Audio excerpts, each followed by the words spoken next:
इस पर बहुत झांझाऊ चल रही पिछले 10 दिन से राष्ट्रपति जी के नाम पर। अमिताभ जी आप ही बता दीजिए। हाँ हम बता रहे भैया, एक मिनट रुक जाओ। आप तो हमारे पुराने मित्र, आप जानते हो हम कभी भागे नहीं, न खुद भागते हैं न दूसरे को भागने देते। यही मेरा वो है, आप तो जानते हो ना। सारी गली अपने लिए भी बंद कर देते हैं, मेहमानों के लिए भी, फिर अखाड़े में आते हैं। हम बताए दे रहे, राष्ट्रपति का अपमान, पिछड़ों का, दलितों का, आदिवासियों का, वंचितों का अपमान, इन दोनों, लोकतंत्र की हत्या, हां संविधान का मर्डर, इन चारों प्रश्नों पर मैं तब गंभीर होऊंगा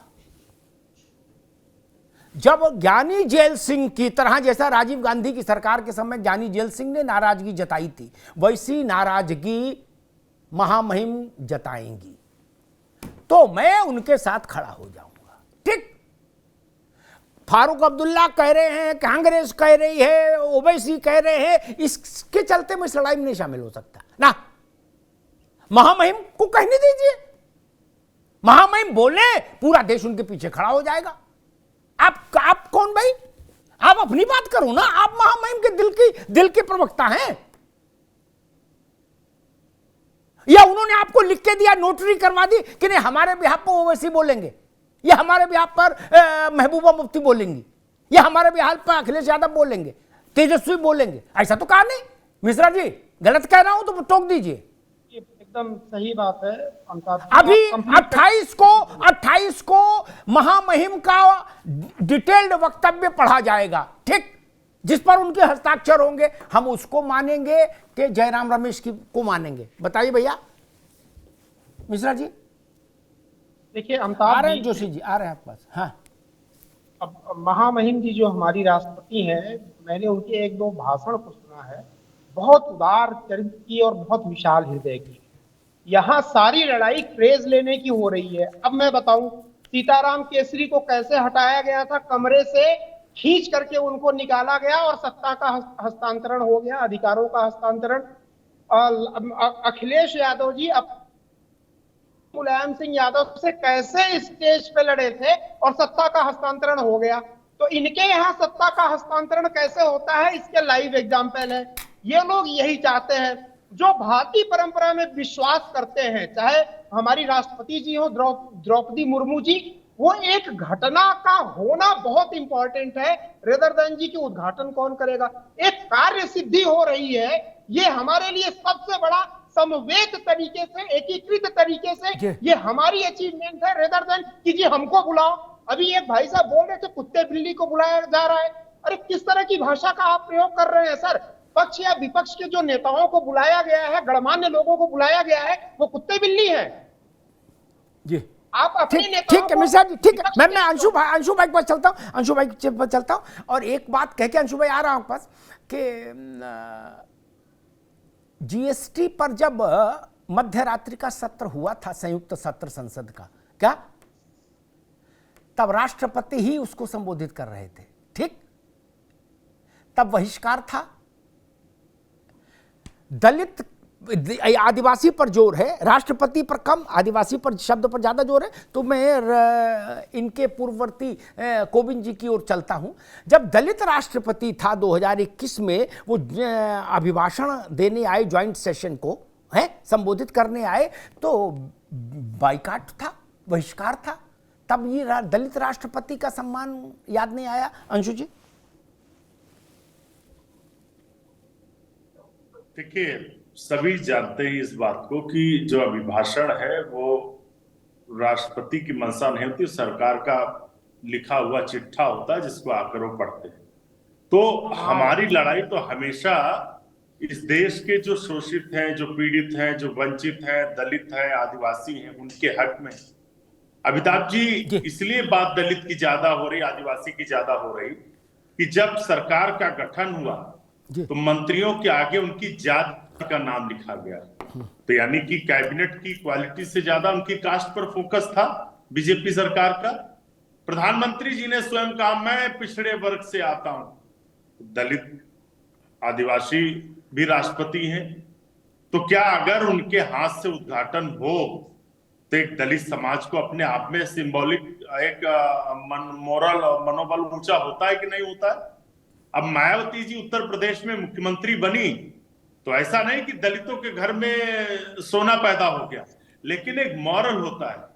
तो अगर देश की राष्ट्रपति संवैधानिक प्रमुख हैं, उनके हाथ से उद्घाटन होता तो इसमें बहुत अच्छा होता, उनकी उपस्थिति होती तो अच्छा होता। आखिर हम बार बार वही बात कह रहे हैं, क्या देश के राष्ट्रपति इस देश के हर एक भाई ठीक है भैया, ठीक है अंशु भाई, मैं अनुरोध को स्वीकार कर लीजिए। ठीक है, मैं जोशी जी के पास चलता हूं। अनुरोध को स्वीकार कर लीजिए, अभी भी देश के राष्ट्रपति उपराष्ट्रपति को बुला लीजिए। ठीक है, अभी रुकिए, जोशी जी के पास चलूंगा। कांग्रेस ने मायावती जी का उल्लेख किया, उनका प्रधानमंत्री मुख्यमंत्री बनने के अवसर का उल्लेख किया एक पॉजिटिव सेंस में। मुझे याद है जिस रात मायावती जी की शपथ हुई थी पहली बार, नरसिंह राव प्रधानमंत्री थे, वो अमेरिका में थे, वहाँ उनसे प्रश्न पूछा पत्रकार ने, तो उन्होंने उत्तर दिया था कि भारत के लोकतंत्र का चमत्कार है। ठीक, उन्हीं मायावती ने जोशी जी ये कहा कि जो लोग अब हल्ला मचा रहे हैं, द्रौपदी मुर्मू और आदिवासी कार्ड खेल रहे हैं, उन लोगों ने द्रौपदी मुर्मू राष्ट्रपति भवन में न पहुंच पाए जीतकर, इसके लिए सारे हथकंडे अपनाए थे। जोशी जी, मायावती जी ये कह रहे हैं वो दलितों की नेता, इसमें तो कोई किंतु परंतु हो नहीं सकता, और ना भी कोई ये कह सकता कि हम उनसे बड़े दलितों के नेता हैं, ऐसा भी कोई नहीं है। रामविलास जी थे कंपटीशन में, वो तो दिवंगत हो गए। मायावती से बड़ा दलितों का नेता तो कोई नहीं, अभी खड़गे जी भी नहीं है, जोशी जी। और अभी मायावती जी की एक बढ़िया चर्चा भी की, तो मायावती जी ने तो इस बात को कह दिया भाई कल, उन्होंने कहा कि इसलिए हम इसके उद्घाटन कार्यक्रम में हमारी पार्टी जाएगी। जोशी जी, अब जी मैं आपके उस विषय पे बात करना चाहूंगा जो नहीं, पहले जो हमने पूछा वो बता दो, फिर उसके बाद दूसरी बात। जी चलिए, मुझे समय दीजिएगा, मुझे आपकी बात का जवाब देना। जी देखिए, मैं इतना मानता हूं कि Bahujan Samaj party political party है, और वो क्या फैसला लेगी उनका अधिकार क्षेत्र है। मैं उनके अधिकार क्षेत्र में आनंद नहीं करना चाहता। अरे लो, आप राष्ट्रपति के अधिकार क्षेत्र में दखल देने के लिए छत पर खड़े होकर चिल्ला सकते हैं, और बोले मायावती जी में दखल नहीं देना चाहता। गजब बात। आपको द्रौपदी मुर्मू ने अधिकृत किया नहीं ना? मैं उसी विषय पे आऊंगा अमिताभ जी। मैं भी जब खेलता हूँ ना, मैं भी पूरे दरवाजे बंद करके ना खुद भागता हूँ, दूसरे को भागने। मेरा भी 28 साल का अनुभव है, आप ले लीजिए। मैं आपको बताना चाहता हूँ, ये उनका विषय है, वो क्या करती है क्या नहीं करती है, लेकिन उनकी और भारतीय जनता पार्टी की बॉन्डिंग चुनावों से लेकर और वो क्या है, वो पूरे देश और प्रदेश को पता चल चुका है। इसमें भी दो राय नहीं है कि वो किसकी पिच पे खेलती है, किसके हिसाब से बैटिंग करती है। ये भी विषय पूरे देश और प्रदेश में क्लियर है। अब मैं आ जाता हूँ जिस विषय पे आपने कहा था कि मैं मुर्मू जी के साथ खड़ा हो जाता हूँ अगर उनको आपत्ति होती। मुझे बहुत अच्छा विषय लगा अमिताभ जी आपका, मैं बड़ा प्रेरित हुआ आपके विषय से। लेकिन क्या आज ये चर्चा नहीं चली कि सतपाल मलिक जी ने बयान दिया कि पीएमओ से लिस्ट जाती है कि राष्ट्रपति उनसे मिलेंगी और उनसे नहीं मिलेंगी, यानी कि सतपाल मलिक का तो खेल दूसरा है। उनका तो वो जिस आदमी को आपसे भविष्य में कोई लाभ नहीं देने की घोषणा कर दे तो वो ऐसी बातें करता है। इन बातों को कोई मतलब नहीं। जो सपा छोड़ के गए वो अखिलेश जी के लिए बोलते, इन सब बातों को कोई मतलब नहीं ना। जो कांग्रेस छोड़ के जाते वो राहुल गांधी को कुछ बोलते, इसका क्या मतलब है? नहीं, सतपाल मलिक इतने महत्वपूर्ण व्यक्ति नहीं है ना। चलिए आप इसको भी खारिज कर दीजिए। वो उतने बड़े आदमी नहीं ना कि उनकी संसद के नए सदन के भवन के उद्घाटन के अवसर पर हम सतपाल मलिक की गवाही लें। क्या है सतपाल मलिक? अमिताभ जी, आप इसको भी खारिज कर दीजिए। क्या मेरी इस बात को भी आज खारिज कर सकते हैं कि राष्ट्रपति एक आदि आबादी की हकदार के अलावा आदिवासी महिला है, आदिवासी महिला आदि। ठीक है जोशी, ठीक, तो क्या दिक्कत हो सकती है? ठीक, वही बात जो आप वही कांग्रेस की बात आप दोहरा रहे हो, क्या दिक्कत? ठीक है। एक बात आई कि मायावती जी का विषय व्यक्तिगत है, हम उस पर टिप्पणी नहीं करना चाहते। अच्छा जी, बोले राजनीतिक दल है, वो कोई फैसला करे, हम उसमें नहीं पढ़ना चाहते। अच्छा, बड़ी खूब अच्छी बात राघवेंद्र बाबू। तो यही नियम, मेरी सारी लड़ाई पूरे जीवन भर यही रही कि नपना एक रखो। ठीक, कई नपनों से चीजें न मत नापो। यही नियम इस बात पर द्रौपदी मुर्मू जी और धनखड़ जी पर क्यों नहीं लागू होगा? उन्होंने टेलीफोन किया, उन्होंने एनआई बाइट दी, उन्होंने पत्र जारी किया, नहीं ना, तब फिर ये सरकार और राष्ट्रपति भवन के बीच का विषय है। अगर बसपा के विषय पर आप ये कह के पीछे हट जाते हो कि नहीं वो हम उस पर टिप्पणी नहीं करते, वो व्यक्तिगत मामला, ऐसा तो नहीं कोई शादी ब्याह का मसला है। जो विवाद चल रहा है उस पर मायावती जी ने भी अपनी पोजीशन क्लियर की। राघवेंद्र जी, फिर यही बात राष्ट्रपति और उपराष्ट्रपति के दफ्तर और भारत के केंद्र की सरकार, इसके बीच का मसला क्यों नहीं है, हो जाएगा? देखिए अमिताभ जी, मायावती जी ने बहुत ही दूरदर्शिता का परिचय किया। वो निश्चित रूप से परिपक्व राजनेता, उनका जो बयान है निश्चित रूप से कल इतिहास में एक रास्ता बनेगा। और ये कांग्रेस या अन्य विपक्षी दल है कि जैसे मैं तो रोज टीवी चैनलों में सुना करता हूँ, एथेंटिक बात नहीं करते। देश के प्रधानमंत्री नरेंद्र मोदी नए संसद भवन का उद्घाटन क्यों नहीं करेंगे, और जो है उस भवन में सेनेगल की स्थापना क्यों नहीं की जाएगी? सब दाएं बाएं भागते हैं। भाई क्या देश का प्रधानमंत्री जनता द्वारा चुना हुआ प्रधानमंत्री नहीं है? 125 करोड़ की जनता ने उसको चुना है, उसका ये लोग अपमान करने का कोई समय पास नहीं करते। लेकिन रुकने वालों के लिए रोने का बहाना चाहिए। ये लोग मातम मनाते रहते हैं।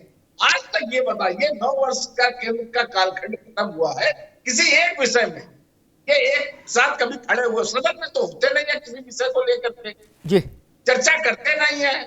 राहुल गांधी सड़कों पे लड़ाई लड़ते हैं, जहां बात करनी होती है वहां तो बात करते नहीं है, बाद में मातम मनाते हैं। अब ये बताइए 2 बार लोकसभा का जीर्णोद्धार हुआ था पुराने पार्लियामेंट का, उसमें एक बार इंदिरा गांधी जी देश के प्रधानमंत्री थे, एक बार राजीव गांधी देश के प्रधानमंत्री थे। उसमें जो लोकार्पण किया था इंदिरा गांधी जी ने किया था और दोबारा राजीव गांधी जी ने किया था, वहां शिलालेख लगे हुए हैं। भाई क्या उसमें राष्ट्रपति नहीं हुआ करता था? मणिपुर विधानसभा का उद्घाटन सोनिया गांधी और राहुल गांधी जी ने किया था, राज्यपाल जी को नहीं बुलाया गया था। भाई क्यों नहीं किया था आप लोगों ने? आप लोगों ने छत्तीसगढ़ परिषद का उद्घाटन सोनिया गांधी और राहुल गांधी जी ने किया था, उस समय क्या वह राज्यपाल नहीं था? झारखंड के भूमि पूजन हेमंत सोरेन जी ने किया था, क्या उस समय राज्यपाल नहीं था? देखिए अभी माननीय अमिताभ जी कह रहे थे नपना एक होना चाहिए, इन विषयों में आप नहीं जवाब दे सकते हैं। मान्यवर, देश की जनता सुनती है, प्रदेश की जनता सुननी है, तथ्यात्मक बात किया करिए, एथेंटिक बात किया करिए। आपके ऊपर आज जगहसाई हो रही है। कांग्रेस जो है आज की तारीख में हंसी का पात्र बन गई, इन्हीं कारणों से बन गई है।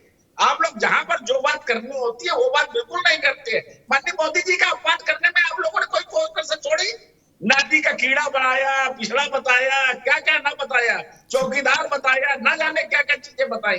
देखिए राजनीति कैसे नहीं होती है, रचनात्मक विरोध ठीक है, अभी रुकना होगा राघवेंद्र जी, रुकना होगा। एक और बात मुझे नपनक से याद आई मिश्रा जी, मेरा ख्याल से उस बात से अंशु भाई भी सहमत होंगे कि सैद्धांतिक बात है, किसी के पक्ष विपक्ष करने, सिद्धांत तो सिद्धांत रहता है। ठीक, देश की 125 करोड़ 135 करोड़ 140 करोड़ कितनी भी आबादी मान लो, ठीक,